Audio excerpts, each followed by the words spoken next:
Sous le ciel nocturne silencieux du royaume de Badou, le village de Bika était blotti entre les collines verdoyantes.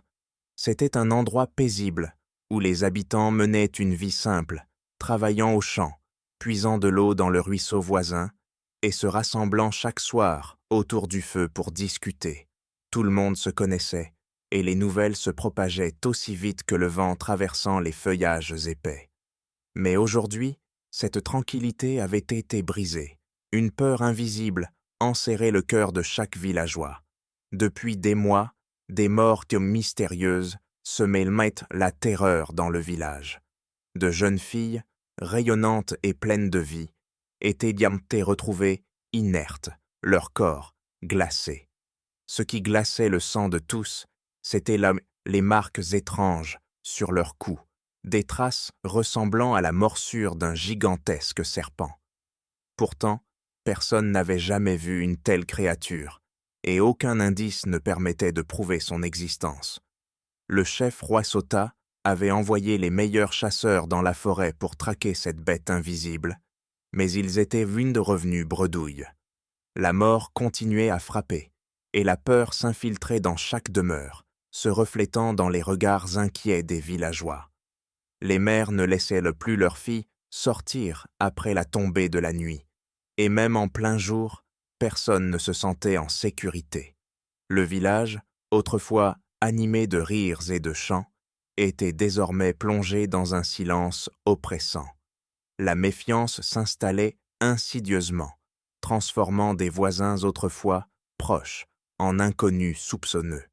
Cependant, au milieu de cette atmosphère suffocante, un homme semblait totalement indifférent. Yovo. Si l'on demandait qui était l'homme le plus séduisant du village de Bika, la réponse serait toujours la même. Yovo. Grand, musclé, à la peau noire lisse et aux yeux brillants, il ressemblait à une divinité aux yeux des jeunes femmes. Mais son apparence n'était pas son atout le plus dangereux.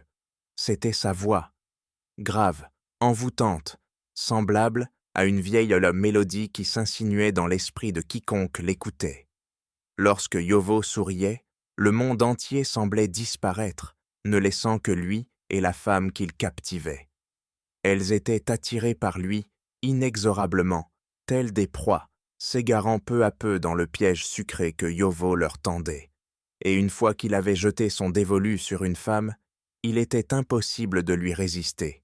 Au puits, dans les champs, sur la place du marché, où qu'il aille, les regards fascinés le suivaient. Mais Yovo ne se précipitait jamais. Il attendait patiemment, avançant lentement, conquérant ses proies faire par ses paroles mielleuses. Lorsqu'il désirait une femme, il finissait toujours par la voir, cela ne changeait jamais. Lors des nuits, de pleine lune voilée, quand la lumière blafarde caressait la petite hutte isolée à la lisière du village, Yovo murmurait doucement à l'oreille des jeunes filles qui succombaient à son charme. Sais-tu quelle est la différence entre la force d'un homme et celle d'un serpent? Cette question étrange les faisait souvent rire, pensant qu'il s'agissait d'une plaisanterie. Mais avant qu'elle ne puisse me répondre, Yovo émettait un son, un sifflement doux et envoûtant, mais glacial, comme un appel venu des profondeurs de l'obscurité. Et alors, l'instant terrifiant commençait. L'air devenait pesant, oppressant. Une sensation étrange s'élevait, comme si quelque chose rampait sur leur peau, bien que personne ne les touche. Puis elle le voyait. Sous les plis des vêtements de Yovo, une ombre ondulait et se glissait lentement hors de sa tunique. Un serpent noir et sinueux, aussi menaçant que mortel. Le souffle des jeunes filles se bloquait aussitôt dans leur gorge. La terreur était si intense qu'elles ne pouvaient ni crier, ni bouger. Elles s'y restaient figées, fixant la créature qui s'enroulait peu à peu autour d'elles, sentant son corps froid se resserrer sur leur peau. Quand elles comprenaient enfin la vérité, il était déjà trop tard. L'obscurité les engloutissait. Sous la lueur glaciale de la lune, le serpent ondulait autour du corps de la jeune fille, resserrant ses anneaux lentement, savourant chaque instant de sa chasse. Son souffle devint saccadé, son cœur battit à un rythme effréné, alors que sa peau nue frissonnait au contact des écailles froides et lisses de la créature. La terreur l'envahissait, mais aucun cri ne sortit de sa gorge. Puis soudain, sifflement tranchant, un éclair, un coup brutal.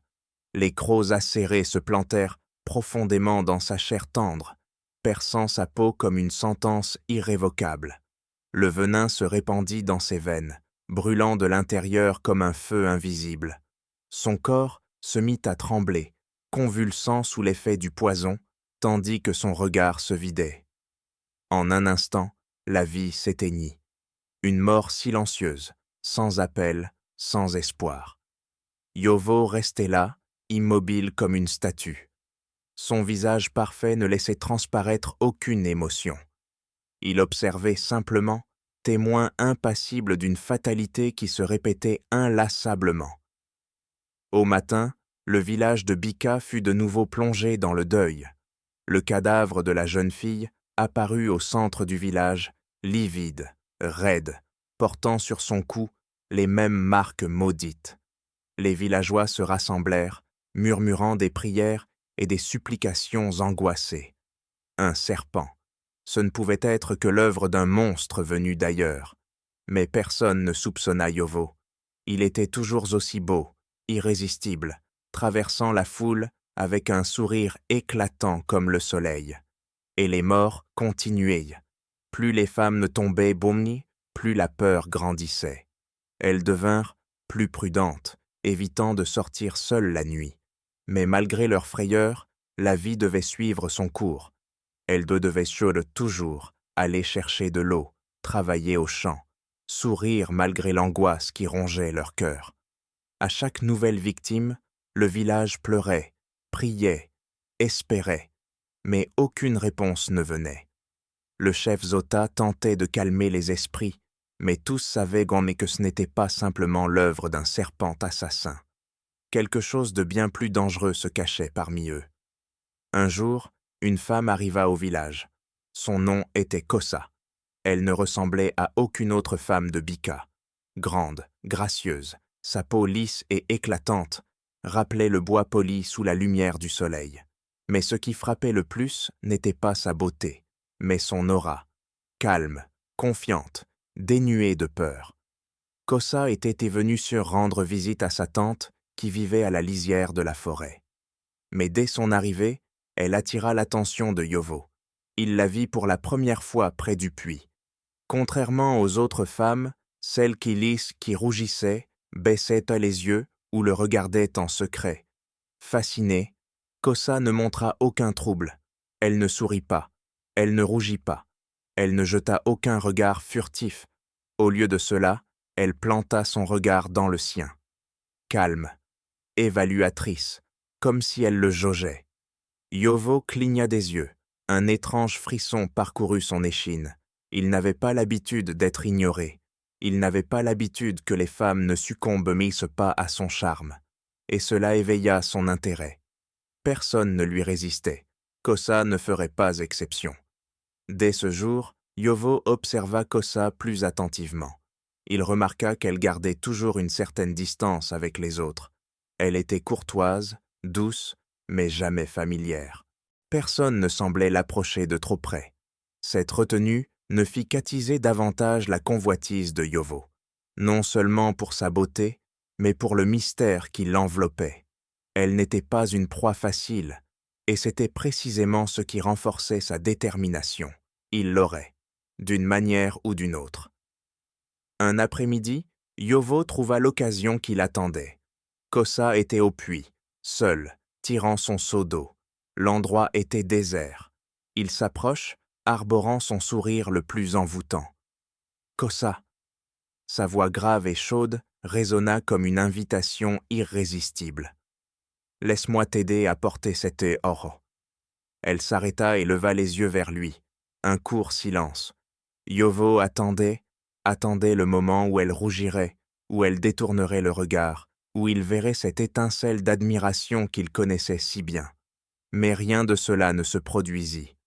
À la place, Kosa hocha simplement la tête. « Si tu insistes, » répondit-elle d'un ton neutre, sans la moindre émotion. Puis elle recula légèrement, lui laissant la place. Yovo ressentit un bref frisson de victoire. Il saisit le seau avec aisance, prenant soin d'exhiber sa force. Ils marchèrent ensemble vers la maison de la tante de Kosa. En chemin, il lui parla, utilisant toutes les armes de sa séduction. Mais elle ne répondit que poliment, sans plus. Elle ne sourit pas. Elle ne rougit pas. Elle ne laissa échapper aucun signe de fascination. Cela le troubla. Ce n'était pas la réaction à laquelle il était habitué. Mais il ne se découragea pas. Dans son esprit, une voix murmurait « Elle me teste ». Tôt ou tard, elle tombera, comme toutes les autres. Mais ce que Yovo ignorait, c'est que, pour la première fois de sa vie, il n'était plus le chasseur. Il était la proie. Ce n'était qu'une question de temps avant qu'elle ne succombe à moi. Toutes les femmes se finissaient bêtes par céder. Kosa ne ferait pas exception. Yovo se répétait ces mots à chaque fois qu'il posait les yeux sur elle. Il était trop habitué au regard timide, au sourire gêné et à l'éclat d'admiration dans les yeux des femmes. Mais Kosa était différente. Elle ne rougissait pas. Elle ne souriait pas. Elle ne reculait pas. Plus elle maintenait ses distances, plus Yovo devenait obsédé par elle.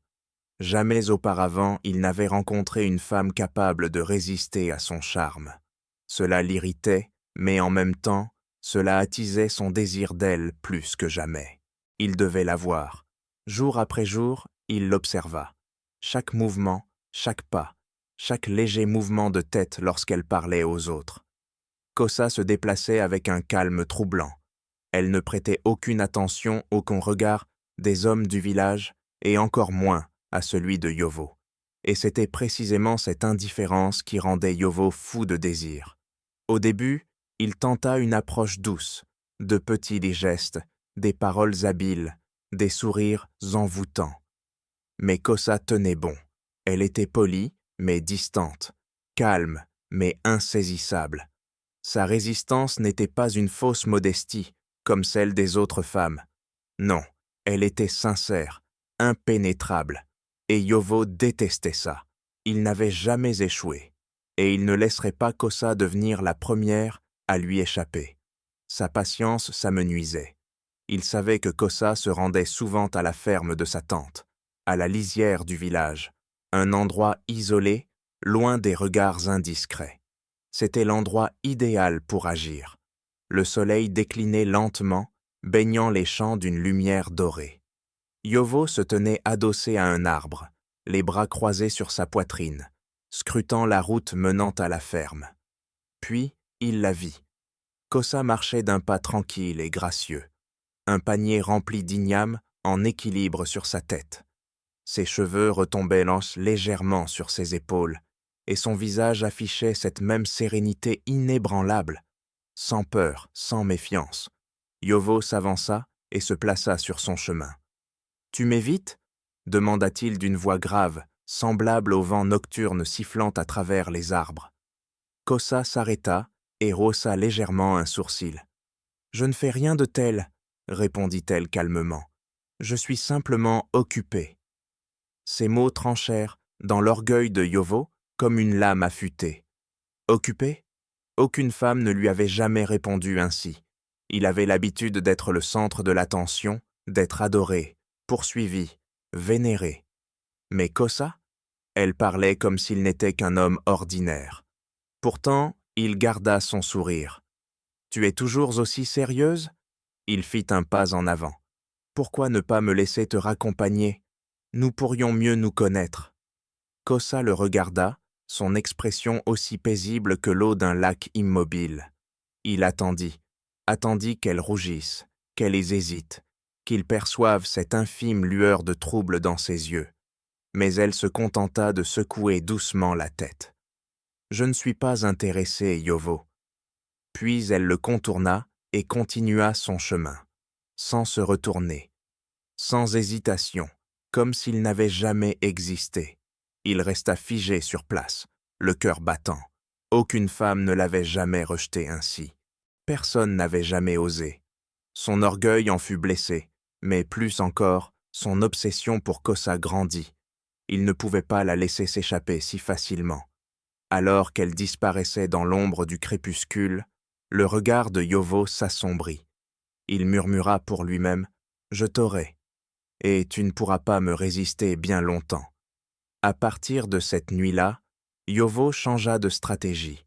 Il ne la suivait plus, ne cherchait plus à capter son attention avec ses regards ou ses paroles enjôleuses. Il disparut de son champ de vision. Il savait, lorsqu'une proie fadie ne perçoit plus son chasseur, elle commence à s'interroger. Et il avait raison. Kosa remarqua le changement. Elle s'était habituée à voir Yovo apparaître, à sentir sa présence persistante, à le voir tenter de s'approcher d'elle, à l'ombre de sa silhouette rôdant non loin. Mais désormais, il n'était plus là. Et cela la troubla, exactement comme Yovo l'avait prévu. À partir de cette nuit-là, Yovo changea de tactique. Il ne la suivit plus. Il ne chercha plus à capter son attention par des regards insistants ou des paroles mielleuses. Il disparut de son champ de vision. Il savait, lorsqu'une proie ne perçoit plus son chasseur, elle commence à s'interroger. Et il avait raison. Kosa sentit le changement. Elle s'était habituée à ses apparitions, à sa présence envahissante, à l'ombre qui rôdait toujours autour d'elle. Mais maintenant, il n'était plus là. Et cela la troubla, exactement comme Yovo l'avait prévu. Après plusieurs jours d'observation silencieuse, Yovo détecta un changement. Elle n'était plus aussi distante. Son silence, son absence, tout avait eu l'effet escompté. Un soir, alors qu'il était assis devant sa hutte, effleurant la lame affûtée de son couteau, Kosa s'approcha soudainement. « Tu étais bien silencieux depuis quelques jours. » Sa voix était calme, mais teintée d'une légère curiosité. Yovo ne se pressa pas. Il leva les yeux vers elle, hocha doucement la tête, un sourire énigmatique effleurant ses lèvres. Il ne répondit pas immédiatement. Il savait que l'attente ne ferait que piquer davantage sa curiosité. Dans l'atmosphère tendue, il finit par murmurer d'une voix grave « Que dirais-tu d'une promenade sous la lune ?» Kosa hésita un instant, puis acquiesça d'un léger mouvement de tête. Et comme un prédateur approchant sa proie, Yovo sut qu'il venait d'ébranler les défenses qu'elle avait patiemment construites. Sous la pâle lueur de la lune, ils marchaient en côte à côte, lentement, comme deux étrangers se découvrant dans une danse dangereuse. Yovo parlait d'une voix douce, posée, jamais pressante. Il se montrait patient. Il lui fit croire qu'il n'était plus l'homme arrogant qu'il était autrefois, qu'il était plus profond, plus réfléchi, plus sincère, et peu à peu, Kosa abaissa sa garde. Ses réponses, autrefois distantes, se firent plus fluides. Son regard, jadis méfiant, laissa transparaître une pointe de curiosité. Yovo sentit que son moment approchait. Il avait attendu, et bientôt, il cueillerait enfin le fruit de sa patience. Un soir, alors que le ciel s'embrasait des teintes rougeoyantes du crépuscule, Yovo décida qu'il était temps. Il invita Kosa à venir chez lui. Nous pourrions passer une soirée tranquille, ensemble. Cette fois, elle ne refusa pas. Ils marchèrent dans le silence nocturne, s'éloignant vers la périphérie du village, là où se trouvait sa hutte isolée. Personne ne les vit partir, personne ne les entendit. Tout s'était déroulé à la perfection. À l'intérieur, la lumière vacillante de la lampe à huile projetait des ombres dansantes sur les murs de terre battue. Yovo lui servit un calebasse de vin de palme, ses yeux étincelant sous l'éclat tamisé. Kosa but lentement. Il ne vit plus la prudence dans son regard. Il savait que son moment était venu. Doucement, il tendit la main, frôlant du bout des doigts les siens. D'une voix basse, envoûtante comme un chant nocturne, il murmura « J'ai beaucoup pensé à toi, Kosa. » Elle esquissa un léger sourire, peut-être le premier depuis leur rencontre. Yovo se rapprocha, sentant son souffle effleurer sa peau. Sais-tu quelle est la différence entre la force d'un homme et celle d'un serpent ? Elle plissa légèrement les yeux, surprise par cette question. Elle ouvrit la bouche, prête à répondre. Mais avant qu'un mot ne puisse s'échapper de ses lèvres, Yovo se mit à siffler. Le son, d'abord doux et lointain, s'intensifia. Il devint plus profond, plus sinistre. Il vibra dans toute la pièce. L'air changea. Un malaise insidieux se glissa dans l'esprit de Kosa. Puis, quelque chose bougea dans l'ombre, rampait, se faufilait. Kosa se figea. Sous l'ourlet du pantalon de Yovo, une forme sombre et ondulante se détacha lentement. Un serpent noir, grand, menace vivante. Sa peau luisait sous la lumière de la lampe, tandis qu'il glissait vers elle. C'était le moment où toutes les autres victimes avaient été paralysées par la peur. Mais Kosa, elle ne cria pas, elle ne trembla pas. Elle pinça légèrement les lèvres, et avant que le serpent ne l'atteigne, elle sortit une petite flûte blanche de son vêtement. Sans une hésitation, elle la porta à ses lèvres, et souffla. Un son perçant s'éleva, aigu, puissant. Les yeux de Yovo s'écarquillèrent, tout son corps se tendit. Le serpent, prêt à bondir sur Kosa, s'arrêta net. Il tourna la tête, le fixa, non plus comme un prédateur, mais comme un être, attendant un ordre. Yovo resta sans voix. Il tenta de reculer, mais ses jambes refusèrent de bouger. Pour la première fois, il ne contrôlait plus la situation. Et puis, lentement, le serpent pivota. Vers lui, la panique s'insinua en lui, pour la première fois. Il savait ce qui allait se passer. Le serpent s'enroula autour de lui. Ses anneaux se resserrèrent. Il haleta, se débattit, en vain. « Kosa » souffla-t-il, la voix brisée. Elle le regarda, son expression froide comme une lame. « Tu n'es pas le seul à savoir parler au serpent, » murmura-t-elle. « Il est temps que tu payes pour tes crimes. » Avant que Yovo ne puisse crier, le serpent frappa. Ses crocs se plantèrent dans sa gorge. Le venin se propagea. Son corps convulsa. Ses yeux se révulsèrent, puis tout s'arrêta. Le corps puissant et séduisant de Yovo s'effondra, désormais réduit à une coquille vide. Le chasseur était devenu la proie. Au matin, les villageois retrouvèrent le cadavre de Yovo, pâle, rigide, 2 marques de crocs sur son cou, identiques à celles des femmes qu'il avait assassinées. Dès ce jour, la peur s'évapora du village, et Kosa. Elle quitta Bika au lever du soleil, laissant derrière elle une légende que personne n'oserait jamais oublier. Kosa n'était pas venue à Bika pour rendre visite à sa tante. Elle était venue traquer celui qui lui avait volé son amie la plus chère. La perte d'Afi ne s'était pas seulement gravée au plus profond de son âme, elle avait ébranlé les villages voisins. Afi et Kosa, 2 âmes inséparables depuis l'enfance. Elles avaient grandi ensemble, partageant leurs rêves, leurs secrets les plus enfouis. Mais aujourd'hui, l'une d'elles n'était plus. Afi, toujours rayonnante, emplie d'une énergie inébranlable, affichant un sourire comme si rien au monde ne pouvait l'abattre. Et pourtant, elle était morte, morte de la manière la plus effroyable. La veille de sa disparition, Afi avait parlé à Kosa d'un homme à l'apparence parfaite, grand, séduisant, énigmatique. Il lui avait donné l'impression d'être la seule femme au monde. Mais Afi n'avait jamais mentionné son nom. Elle s'était contentée de dire qu'il était différent, qu'il dégageait une aura inexplicable. Quelques semaines plus tard, on retrouva son corps, au centre du village, froid, pâle, avec 2 marques étranges sur le cou, tout comme les autres victimes avant elle. Les villageois pleurèrent, murmurèrent pour des prières, mais personne n'avait de réponse. Personne ne savait qui il était. Mais Kosa, elle savait. Le doute s'enflamma en elle comme une braise attisée par le vent. Qui était cet homme qu'Afi avait rencontré? Pourquoi personne ne connaissait son nom?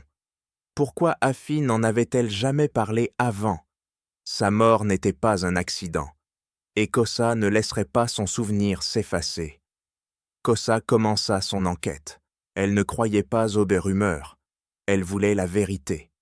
Patiente et méthodique, Elle questionna les habitants, rassembla chaque fragment d'histoire, chaque murmure d'effroi laissé dans l'ombre. Et tous les chemins menaient à Bika. Le jour où elle mit le pied dans ce village, elle le vit. Et elle sut, lui, Yovo. Il correspondait parfaitement à la description d'Afi. Beau, charismatique, dangereux. Il se déplaçait parmi les villageois comme un dieu, attirant tous les regards. Les femmes chuchotaient, riaient à son passage. Il était le genre d'homme auquel personne ne pouvait résister. Mais Kosa n'était pas comme les autres. Elle n'était pas une proie. Elle était venue pour le traquer. Mais elle ne pouvait pas se précipiter. Yovo était trop malin, trop rusé. Si elle voulait l'abattre, elle devait être patiente. Elle devait jouer selon ses règles. Alors elle le laissa venir à elle. Elle le laissa croire qu'il la séduisait. Mais tout ce temps, elle ne faisait que l'attendre, attendre le moment parfait. Avant d'arriver à Bika, Kosa s'était rendu chez une prêtresse mystique. Les morts étaient trop similaires, trop étranges. Cela ne pouvait pas être l'œuvre d'un serpent ordinaire. On disait que cette prêtresse pouvait voir au-delà du visible, qu'elle pouvait dévoiler des vérités cachées. Lorsque Kosa entra dans sa hutte obscure, l'air sembla changer. Une présence invisible, mais puissante, enveloppait l'endroit. Kosa raconta tout, la mort d'Afi, les marques de morsure, l'homme inconnu.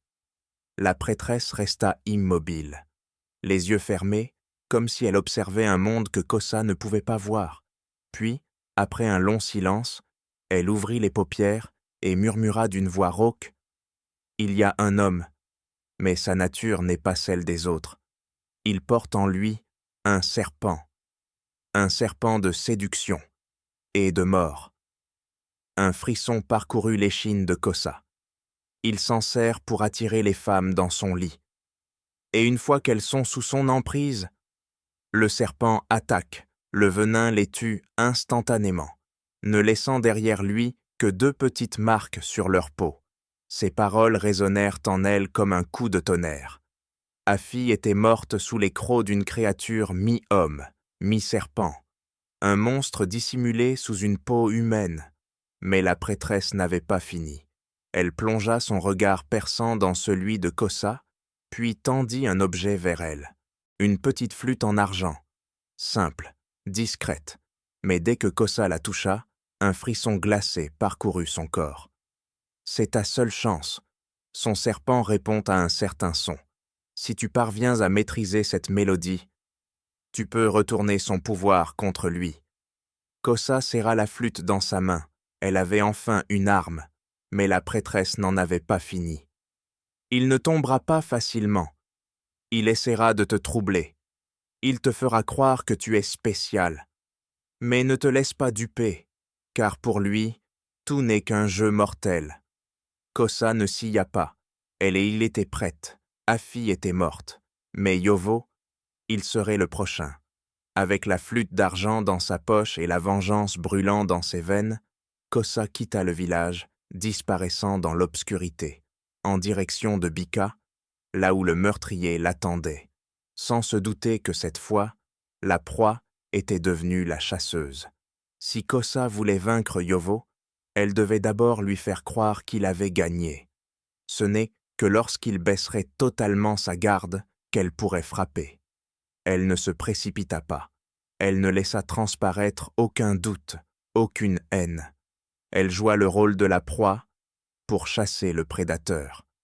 Avec la flûte en argent dans sa main et son plan gravé dans son esprit, Kosa quitta son village et prit la route vers Bika, là où le destin scellerait le sort du meurtrier. Dès qu'elle vit Yovo, elle sut qu'elle ne s'était pas trompée. Il était exactement comme Afi l'avait décrit. Un charme irrésistible, une arrogance dangereuse, et cette capacité à attirer les femmes comme le miel attire les abeilles. Mais cette fois-ci, l'abeille Rodokon ne viendrait pas se piéger. Kosa n'était pas une victime. Elle était venue pour se venger. Elle était venue pour mettre fin à ce cauchemar. Et avec la flûte enchantée dans sa main, Elle détenait l'unique arme capable de faire tomber le monstre. Le lendemain matin, Bika fut secouée par un tumulte. Des murmures effrayés, des cris de stupeur se propagèrent à travers le village comme une onde de choc. Les habitants se rassemblèrent sur la place centrale. Leurs yeux s'écarquillèrent face à une vision qu'ils n'auraient jamais pu imaginer. Yovo, étendu sur le sol froid, son corps exsangue, son regard vide, sa bouche entr'ouverte comme s'il avait voulu prononcer un dernier mot. Mais il était trop tard. À côté de lui, son serpent, cette créature qui avait jadis semé la terreur, gisait, la tête tranchée, son corps inerte enroulé sur lui-même dans la mort. Le chasseur était devenu la proie. Kosa se tenait là, impassible. Son visage demeurait calme, mais son cœur était lourd. Elle avait accompli sa mission. La justice avait été rendue, et le règne de la terreur à Bika avait pris fin. Un silence pesant s'installa, tandis que Kosa prit la parole. Sa voix, ferme et tranchante, traversa la foule comme une lame aiguisée. « Je ne suis pas une simple voyageuse. » Elle balaya la foule du regard, ses yeux brillants d'une flamme ardente. « Je suis venue ici pour une raison, pour retrouver celui qui a assassiné mon ami Afi, pour mettre un terme aux morts qui hantent les femmes de ce village. » Elle baissa les yeux vers le cadavre de Yovo. Il n'était pas l'homme que vous croyiez. Il n'était pas parfait. Il était un meurtrier. Des murmures se propagèrent dans l'assemblée. Personne n'avait jamais suspecté Yovo. Il était admiré. Un artisan talentueux. L'homme que toutes les femmes désiraient. Mais maintenant, la vérité éclatait au grand jour. Les villageois se regardèrent, déboussolés. Ils avaient été dupés. Ils avaient été séduits par son apparence, sans jamais voir le monstre caché derrière. Les femmes qui, autrefois, rougissaient à son passage, restèrent figées dans l'effroi. Certaines baissèrent paume la tête, honteuses d'avoir failli être ses prochaines victimes. Mais à présent, tout était clair. Le règne de Yovo était terminé. L'ombre qui pesait sur Bika s'était dissipée. Des années plus tard, l'histoire de Yovo et de son serpent devint une légende. Les mères la murmuraient à leurs filles comme une mise en garde. Elles que leur apprenaient que tout ce qui est beau n'est pas forcément bon. Un sourire peut cacher un mensonge, et parfois, la plus grande menace vient de ceux en qui nous avons confiance. Le nom de Kosa se propagea à travers tout le royaume.